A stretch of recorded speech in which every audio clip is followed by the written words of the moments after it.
Welcome back to Pod Save the World. I'm Tommy Vietor. I'm Ben Rhodes. Ben, how you feeling about these Virginia governors and down ballot races? Did you pick up any intel on your visit to the swamp with Shifty Schiff? Not really. I talked to our former boss, Barack Obama, who was going to campaign for. Oh, that's right. He was out there on Saturday. Yeah, so he was out there. I mean, he looked like he was having fun. Yeah, he loves getting out there. I mean, like I think he enjoys it. Yeah, it's these are always. I remember both of these when Obama got elected the year after. It's this weird year. Sucks. Never feels good. Feels like everybody's going to overread into the results. Somehow everyone's arguing about Toni Morrison. That's the closing argument. I'm like, well, what's happening? I couldn't figure it out, frankly. I was, Like the Republicans want to make it about like books in schools, which is such an old, timeless right-wing issues, and Democrats are like, you want to talk about books in schools? We will engage you in that culture war rather than talk about the messages that work for us. Well, but I don't know. I will offer my worldo opinion on that, which is that it's in a lot of places, what we've seen in recent years is far-right parties like to close on culture war issues because they know they lose all the other ones. And usually what works is, it doesn't mean you don't take your stand on those issues, and we should, but you tend not to want to fight the last days of the election on the thing that the other guy wants to talk about. Yes. That's sort of like an iron rule of politics. Anyway, terrymcauliffe.com/volunteer if you want to sign up to volunteer. A couple days left here. Today we are going to cover the military coup in Sudan, how a Celtics basketball player is making waves in China, to put it mildly, Israel's designation of 6 Palestinian human rights groups as terrorist organizations, Facebook's global impact, some kickback news from the Saudis, some news out of Russia, a roundup of climate change updates, and then the best story of the day, cocaine hippos. Yeah, look, I want to say it's funny you read these lists of topics every week, and there's like we don't plan the through line of the Greek being authoritarianism around the world. It just presents itself to us, I wish that a book about global authoritarianism wasn't like in the zeitgeist, but the hippos, on the other hand, is a whole different story. And then Ben, our guest today, as you mentioned, is David Lammy. What did you guys talk about? Well, as always, a great discussion with David Lammy. We started with the story we led with last week, the killing of the British MP, David Amess, and how they're thinking about safety for politicians and lawmakers in the UK. We then talked about kind of hate speech, Facebook, all the associated problems that are contributing to the toxic political environment there, so kind of around the types of Facebook issues we've all been discussing here. And then we got kind of the update on Brexit, which is, spoiler, not going good, huh? Not going too great. Some gas shortages and stuff? Senior British correspondent David Lammy able to bring us up to speed on that. Excellent. We'll stick around for that. Okay, let's start in Sudan. Unfortunately, it's not good news. We talked about this issue last week, but then on Monday, the Sudanese military took control of the country. They arrested the prime minister. They imposed a state of emergency and violently started cracking down on protesters. So the autocrat playbook. General Abdel Fattah al-Burhan, the leader of the Joint Civilian Military Council that had been running the place since former President Omar al-Bashir was deposed in 2019, he was supposed to hand over control of this transitional council in a few weeks. He chose not to. It would have been the first time the country was under full civilian control since 1989, I believe. But instead, the military staged this coup. Protesters took to the streets to denounce the coup. The internet was cut off in most of the country. This all went down just a few hours after Biden's envoy for the Horn of Africa left the country. He was there trying to stave off this exact outcome, so that sucks. Never a good sign, yeah. No, never a good sign. On Monday, the White House suspended $700 million in economic aid that was intended to go to Sudan in support of its democratic transition. So, Ben, you sort of alluded to this. We've seen this story so many times now. Protests, calls for democracy lead to these hopeful and fragile transitions, and then ultimately the guys with the guns take over because they have a monopoly on violence and all the leverage, and that's just how it ends up going. Do you think there are lessons from Egypt, Sudan, like a lot of these different examples about what the international community can or cannot do differently to help give democratic transitions like the one we were hoping would flourish in Sudan a better chance of success? I mean, I alluded to this last time, and people may think I have a hobby horse about it, but I mean, one of the lessons I took from Egypt is part of what happened is you had significant external encouragement from the Saudis and the Emiratis and basically the kind of autocratic order in the Middle East to do a coup. And when you're a military and you're trying to gauge whether or not to take that step, take that risk if there's a risk, having external support like that makes you feel better about doing it, especially if there's money attached to it or something. And that's what always worried me about Sudan. And this military leader is tight with the Saudis and the Emiratis. So I do think one lesson is, you got to line up every external actor who has influence in the country to be sending the same message, and the message has to be stick to the transition plan, get to the election, et cetera. I think another lesson is to kind of not just rely on the self-execution of, the civilian leaders in the transitional council or whatever, but to be investing in the stakeholders in the society, that want to see democracy. The civil society in Sudan, there's a powerful professional association, so that even when something like this happens, there's resistance and pushback, and it's less certain that it's the end of the story as it was in Egypt. And so that remains to be seen. I think some of that has happened in Sudan, but we'll have to see. And then look, withholding the aid is obviously a necessary step. This was clearly done as kind of a fuck you to the U.S. I mean, you don't do it 3 hours after the envoy leaves unless you're kind of flexing a little bit. Why not cancel the visit? Save the guy a trip. Yeah. And, well, look, and the other reality here is that we had other leverage with Sudan, right? We had a whole net of sanctions on them that were lifted in the middle of the transition to bring them into the Abraham Accords right before Trump's election. That might have been a good piece of leverage to have. True. If you have, I'm not a huge sanctions fan, as people know, but if you have them in place and there's a transition underway and you'd like to see the transition reach the end, and frankly, Sudan normalizing relations with Israel is great, but it's not the end of the Arab-Israeli conflict exactly. That might have been helpful. Yeah, but, it probably doesn't do much for the Sudanese people. And you're right, though. We knew that this transition from the military leader of the Transitional Council to a civilian leader of the Transitional Council was written down in the calendar. They're supposed to get to an election at the end of 2023. None of that is now happening because of this coup. Why not say that the sanctions will be lifted as soon as the transition process is over? I don't know. Yeah, just one thought. Yeah, because that's a fair point. There's been some reporting I read about questions around what the civilian leaders had planned for former President Bashir in terms of accountability, whether he be shipped off to the ICC, whether that maybe spooked some of these generals who are running the Transitional Council because they're corrupt themselves. The Economist pointed out that if the coup in Sudan is successful, it will be the 5th one this year. Yeah. Chad, Guinea, Mali, Myanmar, now Sudan. Between 2015 and 2020, there were 3 successful coups and 4 failed attempts. So this is not a great trend. No, and I think here's how people need to think about that, which is that we are clearly in like an extended authoritarian moment around the world. And here in this country, it kind of felt like it reached some crescendo, with Trump.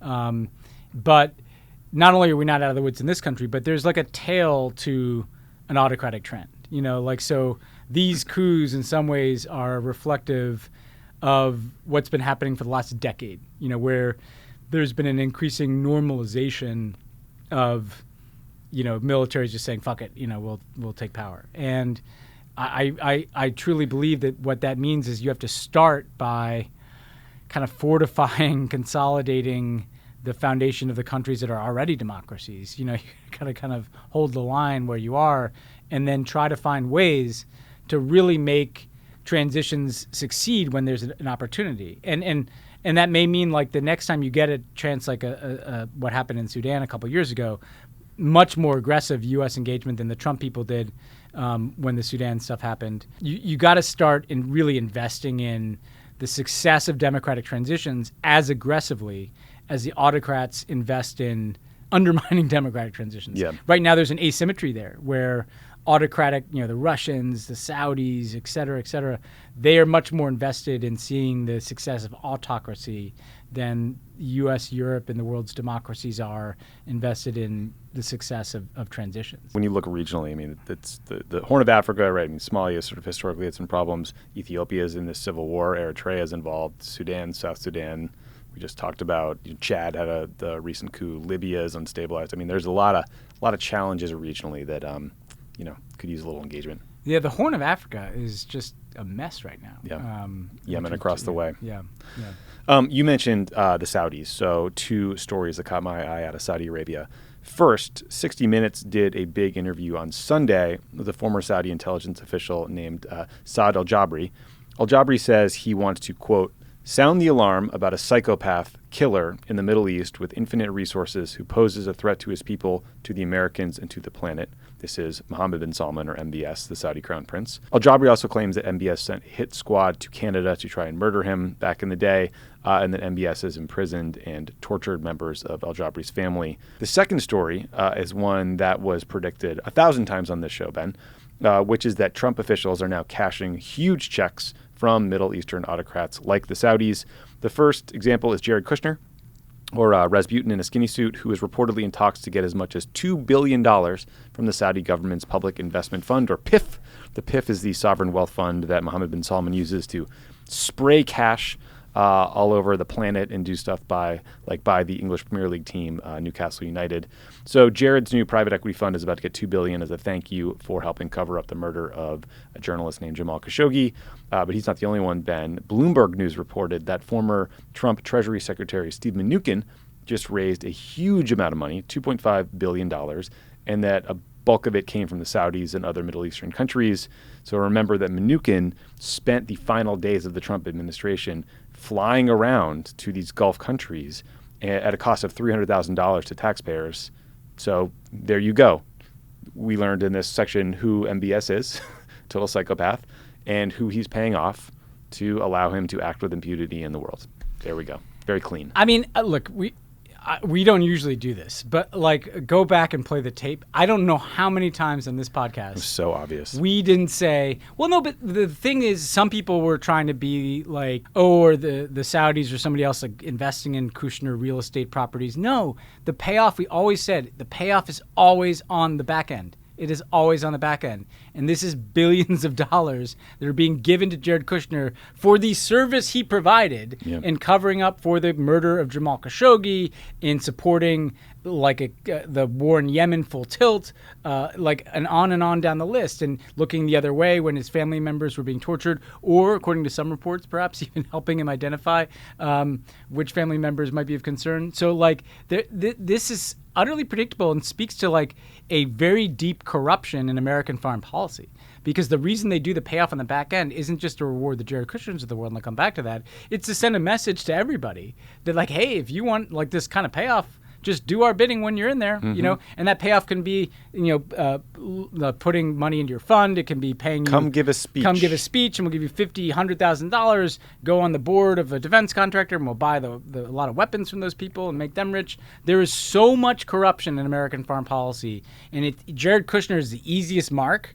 But the reality is, it doesn't stop there. Now, on Jared Kushner, this is another reminder that this isn't over. I think sometimes, those of us with our political views are Trump lost the election and Jared's a fool and all the rest of it. No, the Saudis probably think it's quite likely Jared Kushner will be back in the White House in 2 years. Or at least right? He's a plugged-in guy forever. Yeah, he's a plugged-in guy forever. Yeah. Trump is back in there or whatever. And this is another reason why I don't get...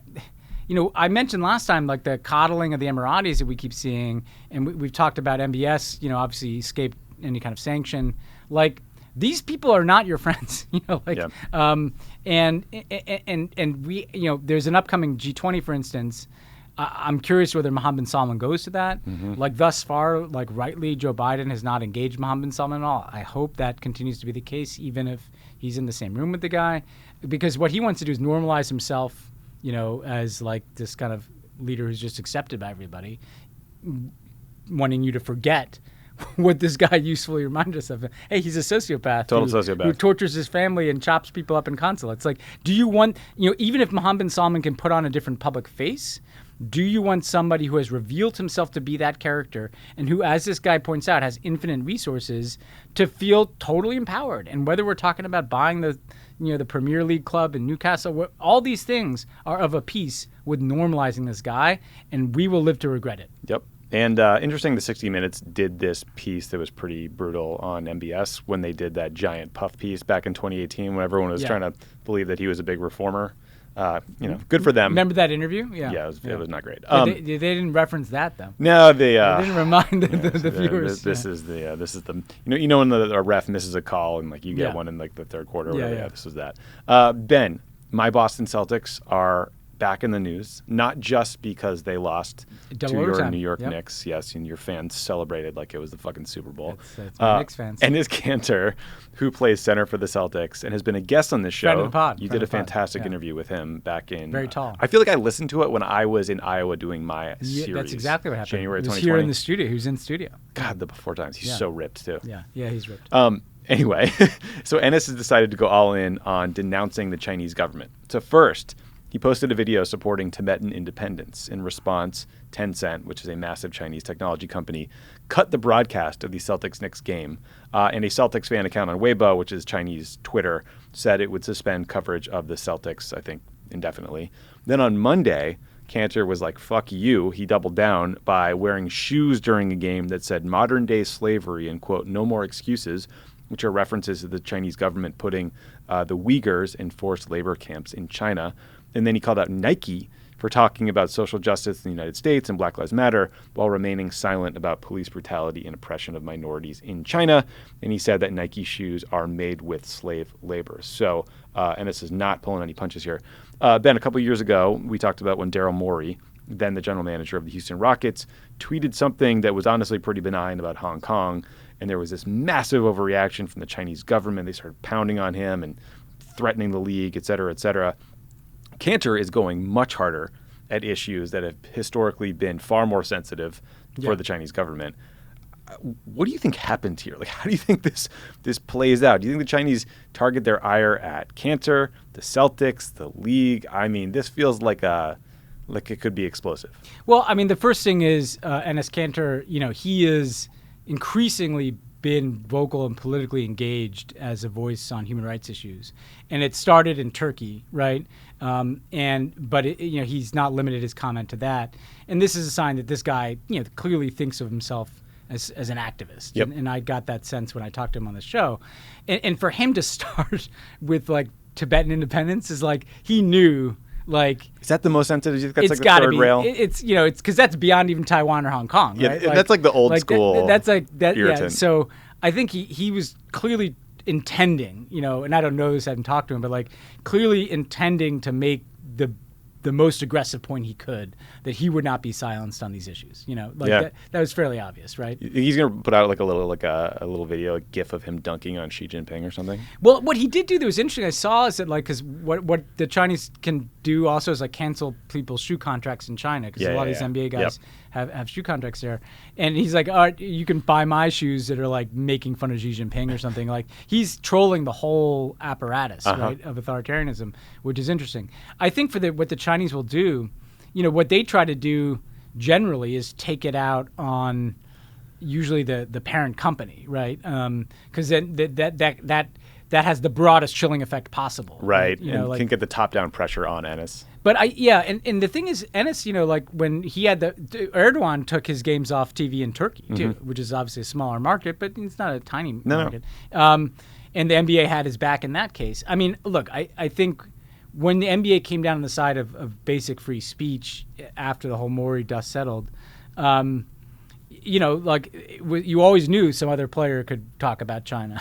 Like this was looming out there. And so it'll be interesting to see how far the Chinese take it, because basically at the end of the day, if the NBA is not going to control the speech of all their players, like you're always going to be living with this possibility, and you're either going to have the NBA in China or you're not, and that's ultimately like a Chinese decision here. Yeah, and a multi-billion-dollar decision. And the Chinese people really like basketball, though. Yeah, so it's not like an obscure sport there. It's like by far the most popular American sport in China. There's some costs. You mentioned how Kanter has spoken out against the Turkish government. I saw over the weekend a report that President Erdogan of Turkey declared 10 Western ambassadors, including the United States ambassador, the U.S. ambassador, as persona non grata. Normally that means they literally expel you from the country, because those 10 countries called for the release of a prominent Turkish civil society activist named Osman Kavala. So that relationship is going well. Well, and again, like what all these guys want is it for it to feel so pointless to challenge them. You know, like across the board, every autocrat, whether it's like a Trump in this country who wants to make people kind of turned off and cynical, or whether it's a Chinese government trying to bully companies, or whether it's Erdogan trying to bully, I don't know, ambassadors, whatever it is, they're just trying to make it seem so tiresome and futile and not worth it, you know, and once you succumb to that, you know, then you're toast. Yeah. Speaking of exhausting fights, let's talk about Benny Gantz, the Israeli defense minister, signing an order last week that designated 6 well-known Palestinian human rights groups that are operating in the West Bank as terrorist organizations. So the defense ministry claimed that these groups are linked to the Popular Front for the Liberation of Palestine, or PFLP, which is a left-wing organization that has sort of a political movement and a military wing. It has carried out attacks against Israel. The PFLP has been designated as a terrorist organization by the United States, by Israel, and by the EU. So that they're sort of a known quantity, but the connection was new between these human rights groups and the PFLP. The announcement was quite controversial because these 6 groups are well known. They've gotten funding from the United Nations, from EU member states. Leaders of the groups say that the designation was just an effort to silence them and to cut off their funding. The State Department said that they didn't have any advance notice about this action, that they wanted more information. Liberal Israeli cabinet members and members of the Knesset were pissed because they too didn't get any advance notice. Amnesty International and Human Rights Watch released a joint statement that said, quote, "This decision is an alarming escalation that threatens to shut down the work of Palestine's most prominent civil society organizations," end quote. So, Ben, I'm just wondering what the State Department should do here. Obviously, if there is evidence that an organization is supporting terrorism in some way or hiring terrorist members, like that is a big deal. That's relevant. Of course, you'd want to know that. But none of that has been made public, and I'm not sure I've heard a process through which it would ever be made public. So we're kind of relying on hearsay at the moment. But I don't know. What do you think the state's going to do here? So, I mean, this feels like complete fucking bullshit to me. These are very prominent organizations. You know, they're not like kind of weird, you know, you just heard of them for the first time. These are like the prominent Palestinian civil society human rights organizations that, by the way, report not just on the Israeli government, but also on like the Palestinian Authority. And Hamas. And they work with international organizations. And, you know, so, and look, on the intelligence side, you know, with the Israelis saying they have this information, if there was one organization, right, you might think, okay, I wonder what, you know, is there something happening there? Like, is there some money trail? Mm-hmm. The fact that there's 6 of them, you know, feels much more like an effort to just shut down Palestinian civil society than some very precise intelligence-based case about, like, you know, somebody who works at one of these NGOs has some ties that are troubling, you know. So it just feels to me like what part of what these organizations do is reveal the injustice of what's happening on the West Bank, and you know, you want to eliminate Palestinian civil society. The State Department, you know, part of what bothers me about this is like the State Department statement, I think noticeably pointed out that they had no advance notice of this. Mm-hmm. To revisit something we've talked about on the show, like the case made by the Biden administration is that a quiet approach in which you never have any public differences with the Israeli government is the one that's going to yield the results on all this stuff that we care about. But that doesn't work if they don't tell you if it's one-sided. If it's one-sided, if they don't tell you that they're like, I saw a few days ago, we launched a process to renegotiate or reopen our consulate to the Palestinian people with the Israeli government, not with the Palestinians. So we're saying that we will consult with you not only quietly but publicly about the representation that we're going to have to these Palestinians. So I wanted to talk about that. Yes, this is a really, really important point because it used to be the case that there were 2 separate diplomatic offices in Jerusalem, right? Yeah. There was an embassy that focused on U.S.-Israeli affairs, and there's a consulate in East Jerusalem that was the point of contact for the Palestinians. The Trump folks closed it down. The Trump folks closed down the Palestinian consulate, 2 years ago or something like that? I think Biden had said he planned to reopen it, but now has this working group going. So this is controversial among... What's so complicated about it? Right. Well, just open it. Well, so it's kind of like some in the Israeli government don't want this consulate reopened because they don't believe that the Palestinian state should include any part of East Jerusalem, and so they're fighting it. Michael Oren, the former Israeli ambassador to the U.S., did an interview with the biggest free tabloid in Israel about how to prevent this consulate from being reopened by the U.S., and here's part of what he said, Ben. This is a quote. Theoretically, one could stop providing electricity and water to the building, and it is possible to do other things that we shouldn't talk about right now. It's insane. I'm just trying to imagine what would happen. It's completely and utterly insane. If you went out and said we should cut off electricity and water to Israeli diplomats living in the U.S. unless settlement construction halted. That's the equivalent. And this is someone who's treated like very sober and serious. He's an Michael Oren. academic. Yes. This is a guy who like wrote some insane piece a few years ago about how like Barack Obama's, because he's black, he doesn't like Israel or something. I mean, it was really Islamophobic. The dregs of racist Islamophobic garbage, and this guy's constantly like treated like some, sober commentator. Look, so the point is that like quiet, intense diplomacy has to be a two-way street, And if they're surprising us about announcements like this that are going to be very detrimental to what the U.S. says it stands for in terms of democracy and civil society. Remember the Gaza reconstruction? How's that going? Like, what have we? Where's that? Like, what's the update on that? I have no idea. Because it's certainly not happening, right? I mean, that was what was going to happen, right? We thought like you get a ceasefire and then you can address the underlying humanitarian situation, and so to me, if you know, just think about it in your interpersonal relationships. If you have someone who will indulge any manner of your behavior and will declare as a matter of personal like policy that they would never ever criticize you and you can do whatever you want and there'll never be any consequences for it because we'll never consider conditioning assistance or anything, why would you change your behavior? Yeah. So that's where we are. Like if there's going to be never going to be any negative consequences for anything that the Israeli government does. And to me, part of what's notable here is that we've seen this new government kind of continue things that we didn't like that Bibi did, put a bit of a better front on some things. But this is the first kind of real escalation of their own. This is a new thing that they've done.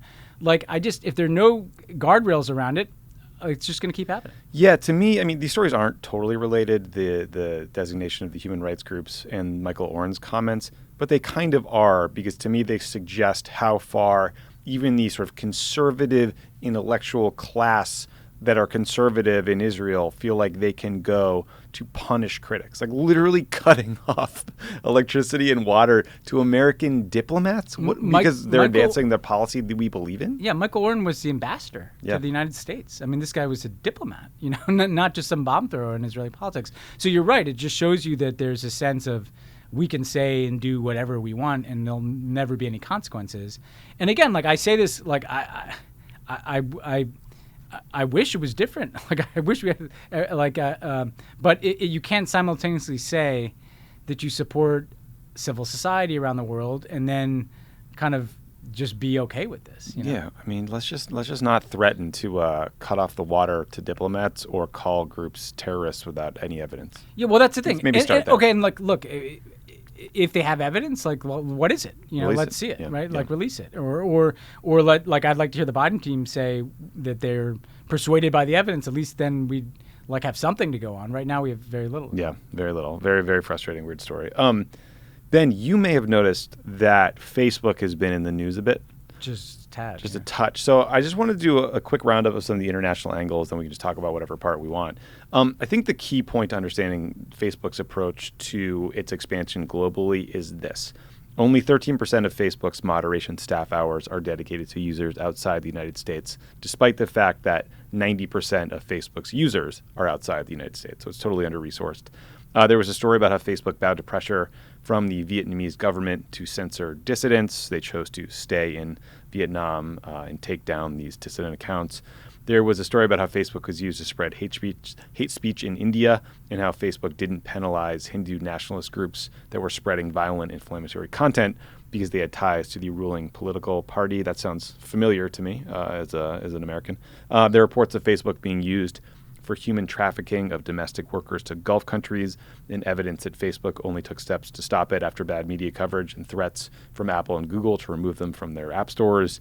2020 Facebook report found that only 6% of Arabic language hate content was detected. During I think a month-long period in Afghanistan, only 0.23% of hate speech was taken down. So that's I don't think I came close to getting all of it. But the key takeaway to me was that Facebook is not even close to sufficiently resourced to moderate content in all these places where it operates, and that basically they don't seem to care that much. I know the volume of this stuff has been enormous.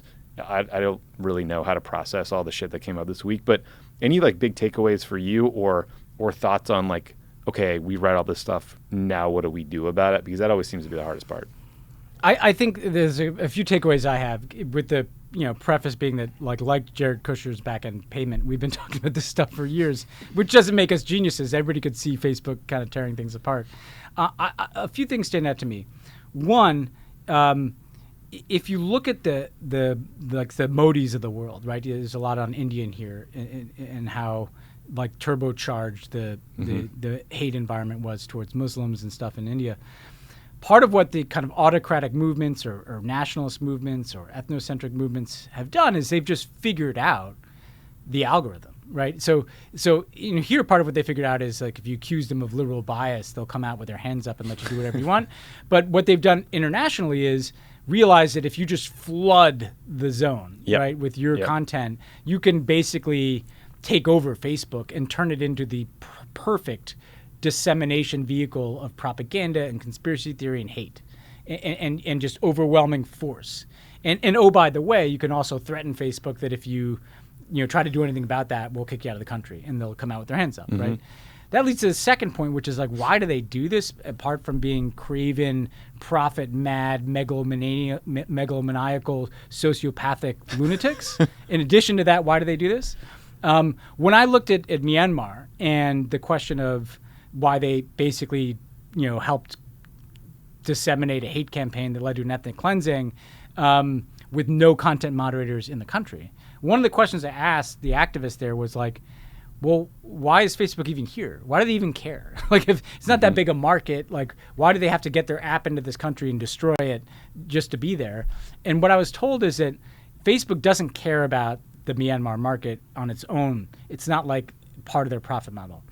They believe that they need to be the dominant information platform everywhere, because if they're not somewhere, a competitor might emerge, right? So if they're not in Myanmar, someone could create a different kind of Facebook there that then spreads elsewhere. And the evidence for that is the fact that they basically subsidize internet usage for people in places like Burma. Just so they can get hooked and addicted to Facebook, and so they don't have to worry about a competitor emerging from some other part of the world. Right. Think about how insane and megalomaniacal that is. And think about what that says about the antitrust case against them. They need this global monopoly just for the sake of having the global monopoly, just so there could never, ever be a competitor to them. That is against every ethos of what antitrust is supposed to be. We need to break these people up into component parts and regulate them. That's the answer. We all know what the answer is. That's the answer. And the only other thing that jumped out to me from the last couple weeks is that we have focused a lot on this podcast about the danger to democracy, the danger to physical safety in other countries. One other thing that has come out in this whistleblower stuff, though, that because not everybody cares about that as much as you and I do. One of the sad things we've learned in this country is that a bunch of people in America don't care about democracy. They're good with it. The stuff about women, girls getting bullied and shamed on Instagram and stuff, that hits very close to I have daughters. I'm thinking about how are they going to grow up and what are they going to be subjected to on Facebook's apps. That, I think, has a capacity to enlarge the number of people who are pissed about this. Yeah, protecting kids is a thing that should unite people. I mean, for God's sake, the QAnon people ostensibly think that they're protecting kids. You'd think they'd want to protect them from being human bullied trafficking. Or trafficked. There's yeah, trafficking for real. Yeah, truly. Yeah. But they also support Matt Gaetz, so. Yeah, I mean, just going on a limb that maybe the QAnon people are not motivated by sincere desire to deal with the human trafficking issue. Yeah, I mean, look, there's definitely a sort of a culty partisan piece of it, but I do think there's some moms who got pulled into the wrong Facebook group and probably think all this stuff is happening and real, and you read about Jeffrey Epstein and okay, sure, maybe it all makes sense. I don't know. Yeah, well, and that gets to, again, there are people, right, who have sincere concerns about these issues, and human trafficking, bullying to the point of suicide, these kinds of things that are happening, I think can enlarge the number of people that are concerned about Facebook and want to see action beyond the people who just are concerned that it's destroying democracy and leading to ethnic cleansing around the world. Yeah. Well, look, no, the flip side of this debate is what's happening in Russia right now that we're going to talk about, which is a story about internet censorship. The Times reported that Russia has been implementing a new system to censor the internet. The Russian government literally forced telecom companies to install hardware in their offices, these black boxes, that allow a command center in Moscow to block, filter, and slow down websites and content they found objectionable. The Times had one example where an image the government objected to would now take basically 10 times as long to load, sort of rendering Twitter or whatever, like unusable. On previous shows, we've talked about how the Russian government threatened to arrest local Google and Apple employees if they didn't remove an app run by supporters of Russian opposition leader Alexei Navalny around the election. So, what's interesting about this, I think, is that Russia's internet was like kind of relatively free, relatively open, or at least usable. You get around stuff with VPNs. That seems to be changing, and now the internet freedom in Russia that was left over is getting crushed. So what's interesting about this to me, Ben, is it's a Russian story, but also a global one, because cutting off the internet is autocrat 101, right? We just talked about the Sudanese coup. The first thing they did was cut off the internet. Yeah. Same in Burma. Do you think there's like a flip side of this Facebook debate, like some way the international community could come up with a process, a technology, the coalition to counter this kind of censorship, because it's pervasive, it's growing. I'm sure we'll see more of it when Russia and China start exporting all that they've learned. Yeah, I worry that, we are moving inexorably to a circumstance where there's just kind of different internets and different technology supply chains and different information ecosystems between kind of the autocratic world and the rest of the world. I wish that wasn't the case. So when people say like, you shouldn't be for kind of decoupling of these tech ecosystems, or you want at least the capacity for people in Russia to see what's on YouTube, even if it comes with like the autocratic strings attached. But the reality is it's not the U.S. making these decisions. It's the Chinese and the Russians and the autocrats who are basically getting much more aggressive and forthright in just saying, hey, we're going to have our own version of the internet. And if you're a U.S.-based tech company, you either have to completely play by our rules or, that's it. And I think that's going to become untenable for U.S. platforms, unfortunately. And so I think part of what's going to happen is it's going to have to be managing this kind of evolution to a new reality in which there's not kind of one internet, but there's these different national spaces. And then I think part of it is also like, is there any way to make certain information like available in places like VPNs, countering blocking or VPNs? Because like that's just where we're headed, so we might as well prepare for it, even if it's not our preferred outcome. Right.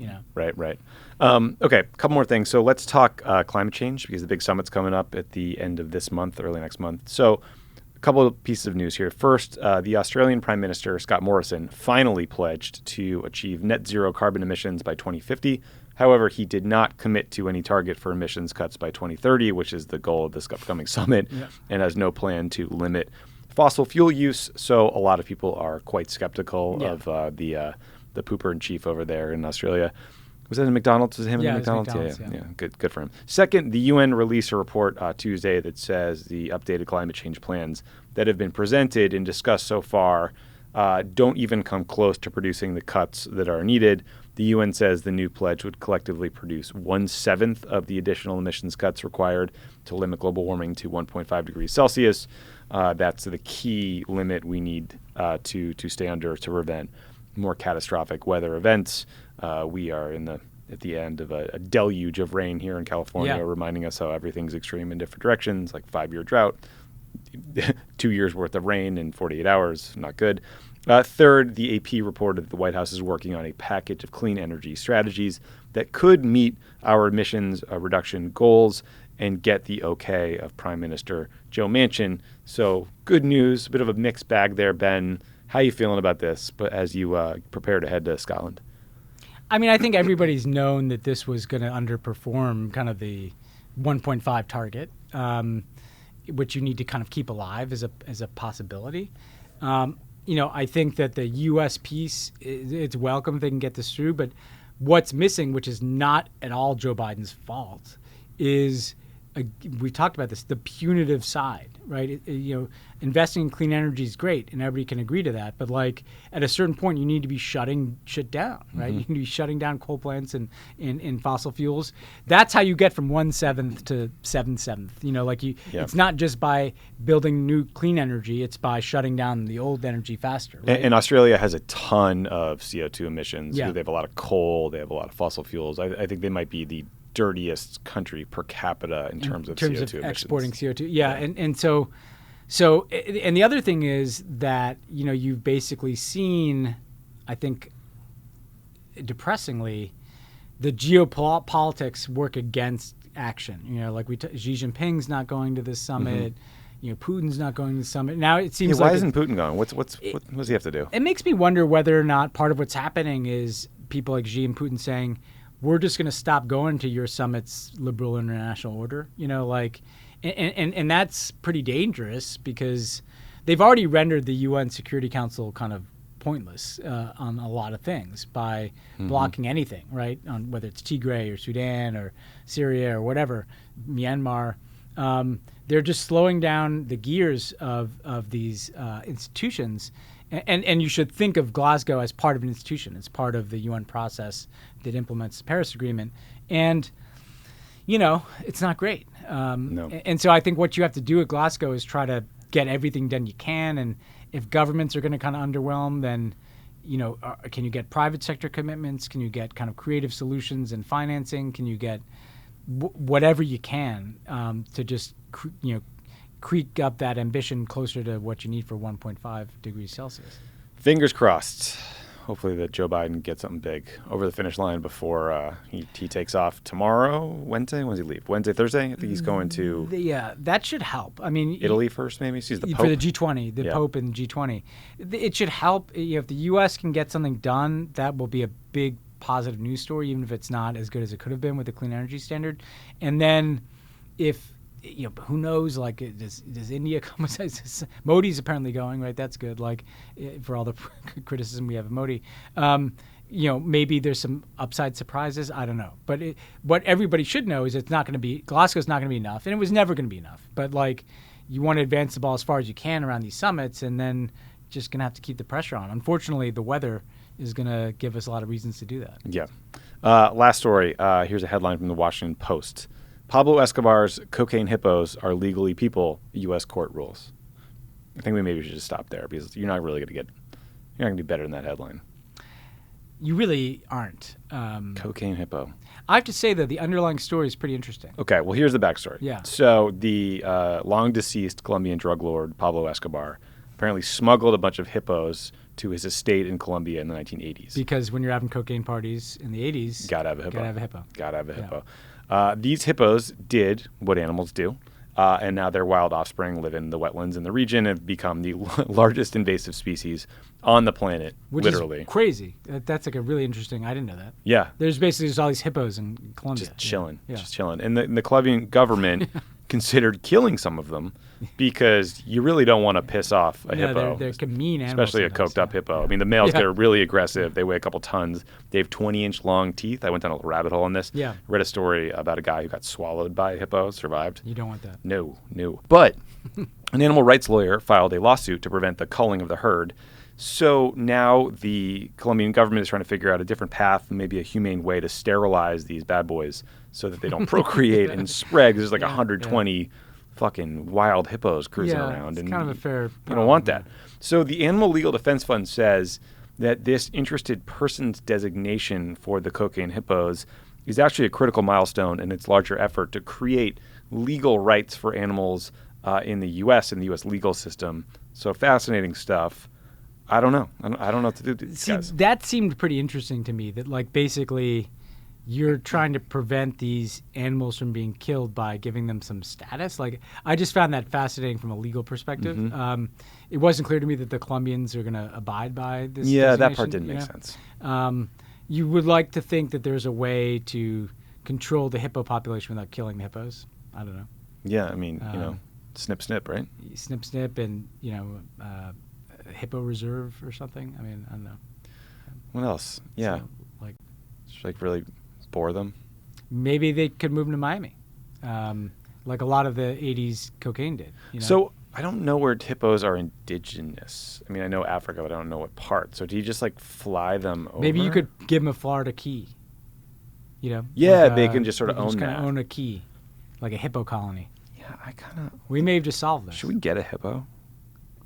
I don't know where you're going to put it. This office is. You guys have expanded a little bit here, but Well, and yeah. I know it's a little empty without. Actually, you know, like But in a work from home do you environment. know how much of the workforce is going to come back? Because maybe there is room for a hippo. Well, maybe we should think about Yeah. these guys. I don't These know. guys, the guys who are here probably don't Yeah, like it. they're I'm hippos. sure like hippo shit is not like a pleasant atmospheric issue. Yeah, that's to a deal good with. point. I wonder how coked up Escobar was when he decided to import the hippos. You can kind of see it happening, right? I can completely see it happening. Like, get me a plane. We're Yeah. going to get a hippo. Not that I know right anything now. about that, but I would just, okay, you know, these guys are sitting around doing coke, listening to '80s music, and you know they've definitely Miami Vice is on. Well, that's Miami Vice is on. They've definitely upped the ante in a lot of different ways. I'm sure they, you know, brought in a bunch of animals from indigenous, you know, and then it's like, you know what we fucking need, man?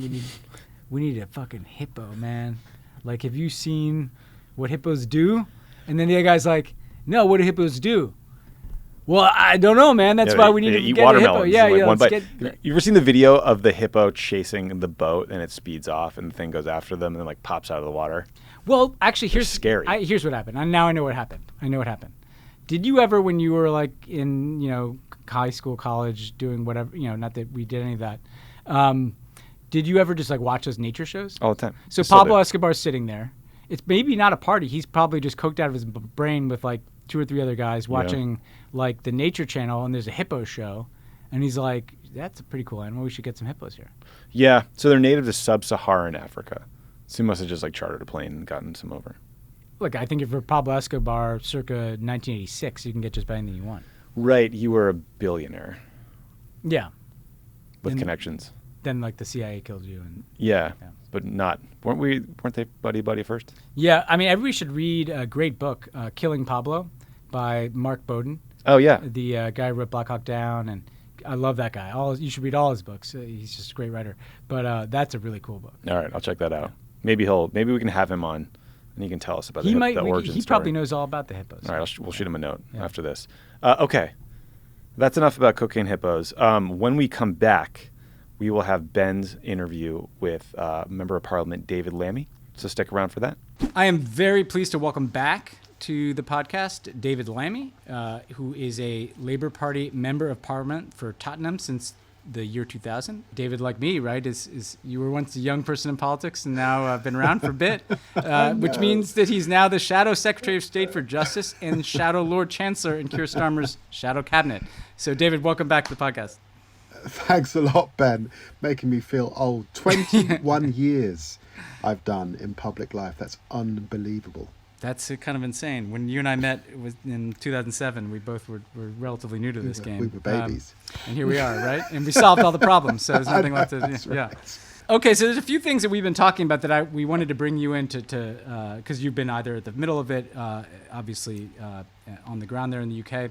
The first, obviously, the last week we were talking about the tragic killing of Sir David Amess, and I know you've spoken a lot, about the issue of security for politicians, the issue of how the current environment of extremism in politics has made lawmakers more vulnerable. Having had a little bit of time to deal with this episode, which obviously comes from apparently from an Islamic extremist attacker, whereas the Joe Cox killing 5 years ago was from a more right-wing extremist. What is your sense of what needs to be done to secure politicians, and how are you rethinking the way in which politicians make themselves accessible to voters while also ensuring we don't have these kinds of incidents every 5 years or at all, really? Well, look, Ben, I can't emphasize enough how connected British members of Parliament are to their constituents. I need to underline, particularly to an American audience, that we are fundamentally more on the ground visible than, say, a senator would be. Real quick, what is a surgery? Because that's what he was doing at the time, and I think that word was new to Americans. An advice surgery. Anyone can make an appointment to come and see their Member of Parliament, and they will be coming to see their Member of Parliament to fix a problem. To fix a problem with their housing, if they're in public housing, to fix a problem with their immigration status or benefit or welfare status, or a problem with their kids' school, or, everyday things, health, that people come and see politicians about, that require the politician to make a representation to an arm of the state or the bureaucracy, and it can really make a difference. Or sometimes to lobby the Member of Parliament on a massive issue of the day. So, for example, as we head to COP26, climate change activists come and see us and make it known that they are voting or not voting for us on the basis of what our party's position is on the climate emergency. So that accessibility is really, really fundamental. And we tend to do that advice surgery in a town hall, in a local church, or a civic building of some kind. And many of us do open surgeries. You don't have to make an appointment. You can just turn up and see your Member of Parliament. And that is, and it's important to understand, even the Prime Minister, Boris Johnson, is doing advice surgeries, just as Tony Blair did and Margaret Thatcher did. They won't be doing it quite as often as I would do mine, but they will be doing it once a month or so in their constituency. And for the Prime Minister, that's in the constituency of Uxbridge. And so this killing was obviously horrendous. David Amess had advertised on his Twitter feed that he was going to do a surgery. Apparently, unfortunately, the individual under suspicion was apparently looking around and studying the pattern of him and other MPs over the course of some time.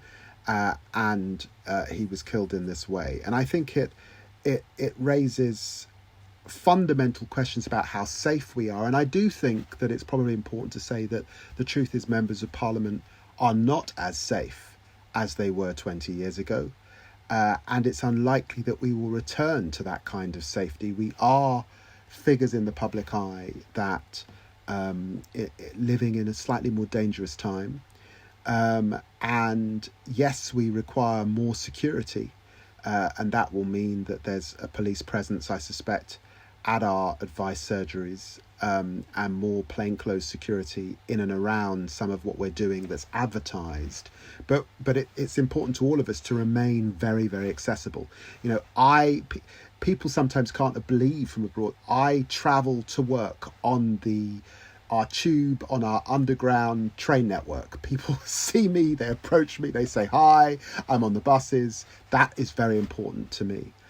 I think that it also raises real issues around social media, and the silos into which people are falling on social media, the extremism that's available on social media, the way it's polluting particularly our youth. A lot of the individuals coming up with these profiles tend to be younger people. And there's a really vigorous debate here in the UK around an online harms legislation and bringing that forward. The Prime Minister said he expects it to be in Parliament by December. And we will have a very, very heated debate. And I suspect that online harms bill will now be a lot tougher than it was scheduled to be prior to this killing. Well, just on that, I mean, I know you yourself have been subjected to threats online. What is the environment of kind of violence online? Not physical violence, but the degree of hate speech and threats that someone like you might receive. How has that changed, and what would the online harm? What would you like to see done from a legislative perspective or regulatory perspective to deal with that?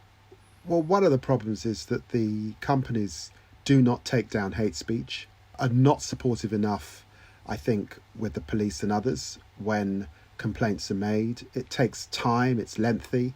I think there are real debates in the UK about the extent to which you need to fine heavily these companies so that they take it seriously.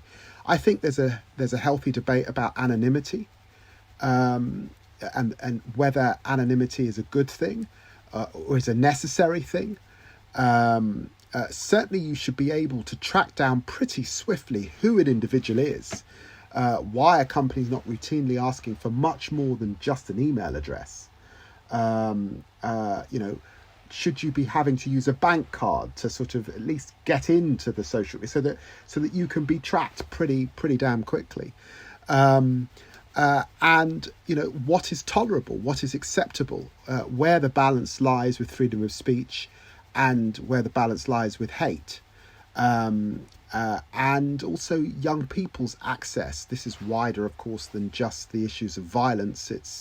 It also, there are big concerns about the porn industry and other aspects of the internet, but how we are restricting, particularly for young people, unhealthy behaviours that can develop as they disappear into silos in their bedrooms. I mean, here in the U.S., obviously, like Facebook is what's been getting the most attention recently with the whistleblower, who I know has also talked to the U.K. Parliament. But the question, a lot of these companies you talk about, they're American-based, right? And obviously, the U.K. can pass its own regulations. But what would you like to see the United States doing in terms of massive platforms like Facebook and Twitter that obviously travel and shape the politics of other countries? Ben, I think this is really simple. It's staggering when we look back, the debate that we had in the Western world about the dangers of tobacco and how long it took to properly regulate the tobacco industry to protect people's health and their safety and young people. It took years and years and years. And here we are with this huge expansion in technology, and there are huge benefits, but every single parent in the developed world knows that this has got to be properly regulated. And the regulation is poor. And the US has to lead because many of these companies are US based. This actually needs international effort. I am absolutely sure, as a legislator here in the UK, that flash forward in 20 years' time, this will be a far more regulated environment than it is today. And people will look back and they won't believe the Wild West that we tolerated and encouraged. This really struck me when I spent some time in Silicon Valley, and I realised that none of the execs working at these companies allow their children to do what the rest of the population's doing. So look, the US must lead, and I'm not seeing quite the leadership that there was a good, healthy debate during the general election campaign in the United States, but things seem to have got quieter than they were. But this needs real international effort. There's some effort coming from the European Union that are concerned about this, who are acting a little bit more aggressively. Countries like Australia are acting unilaterally. And I think, as I say, we'll get this unilateral action from the UK, but this really needs proper, concerted international effort. This is the same debate that we had on tobacco 20, 30, 40 years ago. Yeah, well, look, I couldn't agree more. It's the single biggest thing we could do for public health and safety, and also the health and safety of democracy itself, which is getting eviscerated by these platforms. I want to just shift pace because we've got you here, and there's a number of topics we've talked to you about over the years related to Brexit.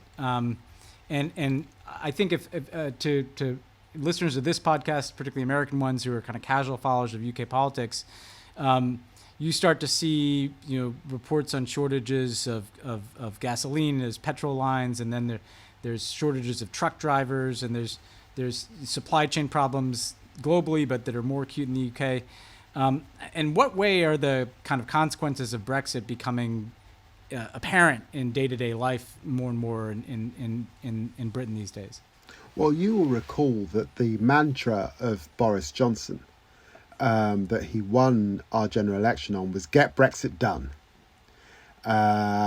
He got Brexit done. But what's becoming clear is that there was no plan. He didn't have a Brexit plan. And because there is no Brexit plan, we're now dealing with a massive skills shortage. We've got problems with hauliers. We've got problems in agriculture. We've got problems in the construction and building industry.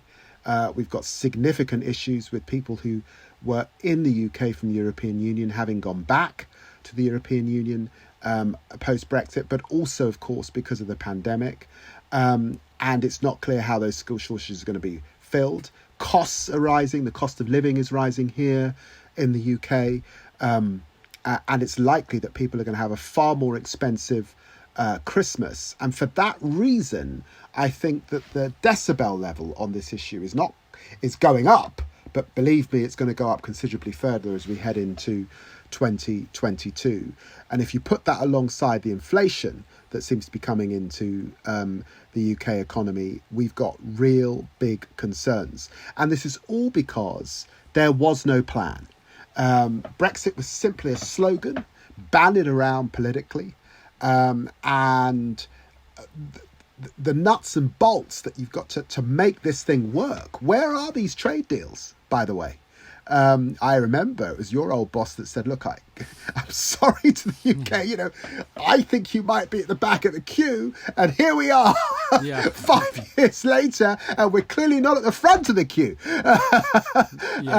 So, we're not even hugging the US as close as we need to in the wake of leaving the European Union. So it's a very cold winter of discontent that is emerging here in the UK.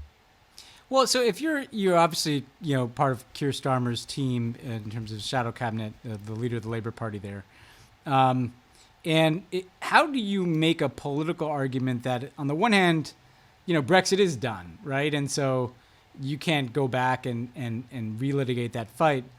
How do you articulate what it means to what a criticism of the consequences of Brexit that doesn't just feel like you're trying to fight the last battle, but it's about offering a different vision going forward? How do you both make sure Boris Johnson is held accountable for the negative consequences of his Brexit, while also being forward-looking?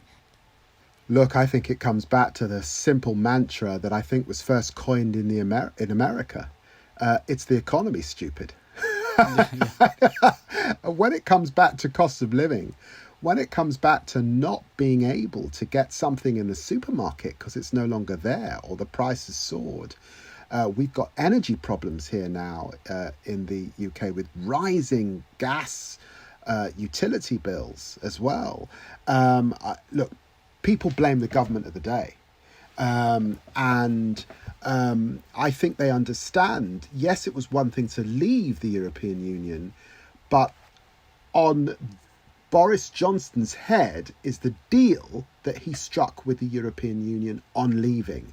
And it is that flawed deal that we argued a lot about, because the Labour Party would have struck a very different deal. But the deal that he struck that is now leading to the problems that we've got. And by the way, we should say also, these problems are not just domestic problems. We've got serious issues emerging in Northern Ireland as the UK government resiles from the deal that they struck with the European Union, that's leading to further violence in Northern Ireland, and real issues about how they get goods and services over this next period. So I think it comes back to the way that people perceive the economy. And in a sense, we've had here over the last 5 years a peculiar political time, because, of course, it was dominated by Brexit for at least 3 years, and then more recently it's been dominated by the pandemic. I think that we're now returning to politics as usual.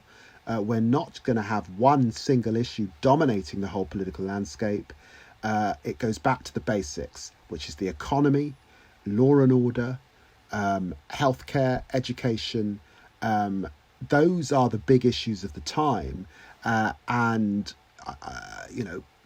As we head into tougher economic times, it's not the opposition that people will blame, it's the government of the day. Yeah, and so your job is to offer that alternative to the negative consequences that people can see in front of their own eyes.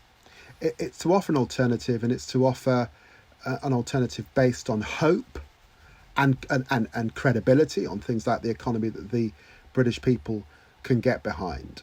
What I would say about Keir Starmer is he is a serious man for serious times. And I think it would be very hard to argue that Boris Johnson, the clown, I think, on the international leadership scene, makes people laugh. And let's remember that Mr. Bean is one of our biggest comedy exports. Look, I just think that in serious times, the sheen is coming off Boris Johnson. There's a lot still for the British Labour Party to do. And don't get me wrong, we have to transition successfully from being an effective opposition to being a government in waiting.